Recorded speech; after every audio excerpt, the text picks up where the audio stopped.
So what I think happens is that by keeping that soil thawed for the winter, you're just creating this perfect climate for these things to continue to be active. I mean, you're keeping all of the soil organisms active in the soil in a manner that they wouldn't otherwise be active. Hey, it's Greg here with MaritimeGardening.com, and I'm going to talk a little bit about my domes here, a short video. I don't know what draws everyone to my channel, but I imagine some of you viewers were drawn to my channel initially because you saw me talking about using these domes. Some people call them hoop houses. There's all kinds of different names for them, low tunnels, blah, blah, blah, blah, blah. But really, this is a temporary, portable, cheap microclimate that allows you to extend your fall growing season and jumpstart your spring growing season. Right, I can get stuff growing under these in March when everything else is frozen. Really tough things like lettuce and spinach, kale, some things like that. And later in the fall, I can keep some things going. These ones, it's January right now. These ones are on the garden because I've got carrots in this one and parsnips in that one. And I just didn't feel like digging them out when things started freezing up. I just put a dome over them. I don't think they're growing right now, but they're being stored in about as ideal a way as you can store a root vegetable, right? When I want carrots or parsnips, I'm getting fresh ones out of the garden. And both these plants improve in flavor when they're exposed to frost and cold weather. Well, it's the winter, so it doesn't get much better than that. So yeah, whenever I want carrots or parsnips for a meal, I just come out and get them. There's a bit of a trick to it. I've talked about that in other videos, so I'm not going to get to it here. I mean, basically, you don't want to have anything out near the edges. You got to have your stuff near the center of the space. The outer edges will freeze when it gets cold, no matter what. And of course, this all depends on your growing zone, how cold it gets, how cold it is overnight, and how much sun you have during the day. Because the only reason these keep things from freezing is because they create a microclimate and they capture the sun's heat, right? And the sun shines through the transparent plastic, heats up the soil, right, and it thaws it out. The soil in these beds freezes every night, and then it's thawed during the day. If I had a really long stretch of cold days with no sun, these wouldn't do anything. And you got to have some sun, sun's radiation coming through, warming them up. In previous years, I've had 5 of them out here all winter long. And I like doing that because you can put a mulch on there, and the worms and all the things that break down the mulch continue to be active all winter long, and the soil just gets more and more fertile by virtue of their activity. Now, it would be insane to do that for every single bed in my garden, but I like to do that for a few. And the other reason for having a bunch of them out here is that there's that many more gardens that are ready to go a bit ahead of schedule if you want to plant something really tough that can handle, you know, when I'm using these things in March to get spinach started, it's only going to work for plants that can handle being frozen overnight. You get a seedling started in March, maybe it's a couple inches high. That thing's going to freeze at night. So some greens can handle being frozen and thawed, and some greens, when they're frozen, it just kills them. And some greens can be frozen a bit, but not too much. So these are all things you learn over time, and that's not what this video is about. The purpose of the video is to explain why I don't have and I'll show you where they are right now, but all 5 of them, I think there's 5, all 5 of them deployed in the garden. And that's because last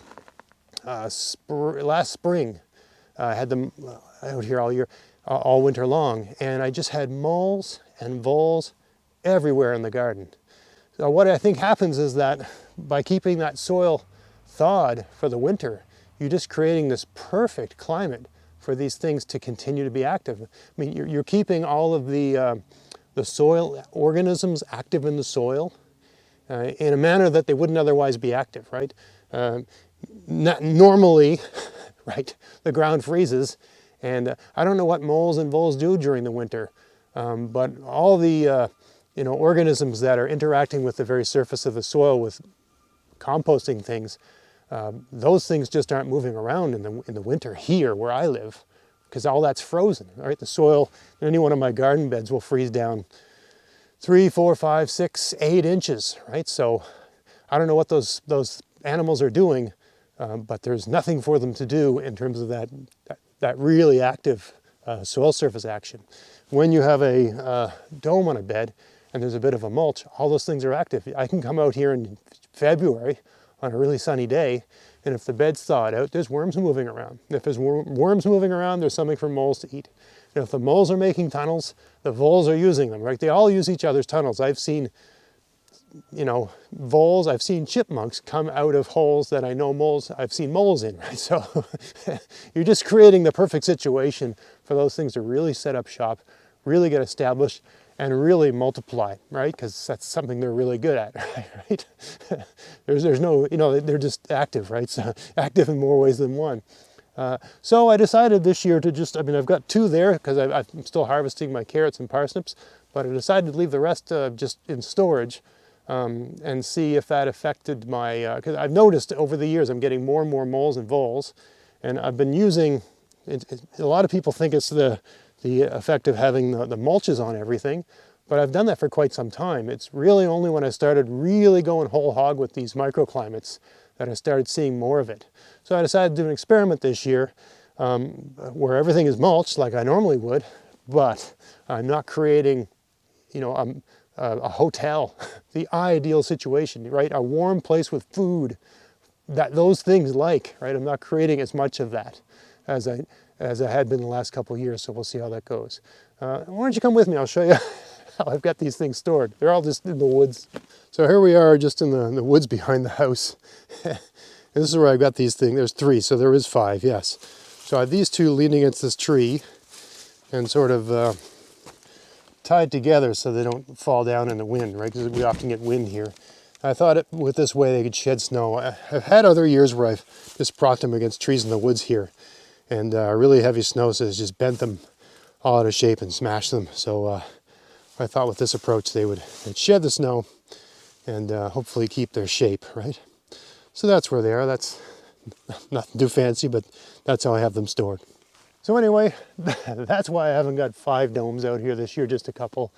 I think that by doing that, while there's advantages, having your soil ready for the spring, encouraging more of that soil organism action to create, new fresh compost in your soil, I think it's also encouraging moles and voles to set up shop, proliferate, and that sort of thing, which can be a problem. I know moles are predators. They eat worms and other insects and things like that. But their tunneling action and the work they can do in your soil can really mess your plant. Once your plants are mature, it's not a big deal. It doesn't matter. But when the plants are really little seedlings, they can mess things up. They can just dig things up and screw up the way that you have things planted and that sort of thing. So yeah, I really don't want a problem of Malthusian scope in my garden when it comes to moles and voles. And voles, of course, will actually eat your root vegetables and other things like that, so they can be a real problem. I don't tend to have as much a problem with voles, which are kind of like mice, small mice, as I do with the moles. There was a lot of moles here last year, and the tunneling action was just messing up the way I had things laid out, especially when the seedlings were young. So that's why I think by letting the soil just go through its natural cycle of freezing and thawing, I'll limit that population to something that this garden can handle. I'll still bring them out in March to get things thawed out and get some things planted early, but I'm going to let the soil freeze and then thaw it out and see how that affects the numbers.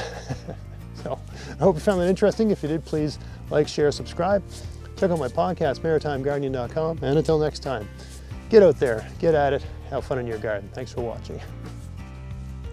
Hey everyone, just editing the video and anticipating a natural question people might ask, and that is, if you think the activity of the soil organisms under the dome in the winter is drawing moles and voles in during that time, why wouldn't all the activity that's occurring during the growing season draw them in even more? And the reason I don't think it's an issue is because during the winter there's just not the same availability of food as there would be in the summer and spring and fall, right? So they really don't have a lot of other options during the winter, so you're creating an oasis in a desert in a sense, right? So I think that's why it's drawing them in the winter, because there's not a lot of other options for them that time of year.